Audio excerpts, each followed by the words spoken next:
جمعیت علماء اسلام پاکستان کی جانب سے وڈ کے مخدوش صورتحال پہ ہب میں آل پارٹیز کانفرنس کا انعقاد کیا گیا، جس میں P T I, Tehreek Labbaik اور جام گروپ کے رہنماؤں نے شرکت کی۔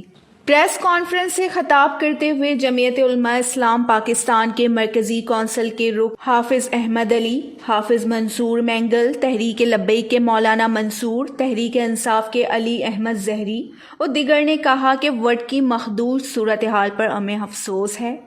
وڈ میں کاروبار زندگی مفلوج ہو کر رہ گئی ہے۔ دونوں فریقین کی مورچہ بند ہونے سے قومی شاہراہ پر آنا جانا بھی مشکل ہو گیا ہے۔ دونوں فریقین ہمارے لیے قابل احترام ہیں۔ کسی بھی مسئلے کا حل جنگ سے نہیں ہے، صلح میں خیر ہے۔ انہوں نے کہا کہ ہمیں افسوس ہے حکومت کوئی کردار ادا نہیں کر رہی۔ وزیر اعظم اور وفاقی وزیر داخلہ بلوچستان سے ہیں مگر وڈ کی صورتحال پہ خاموش ہیں۔ وڈ کی موجودہ صورتحال سے پورے بلوچستان میں تشویش کی لہر ہے۔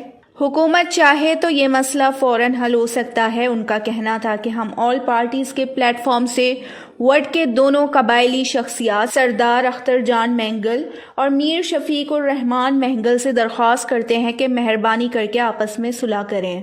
وش نیوز ہب بلوچستان۔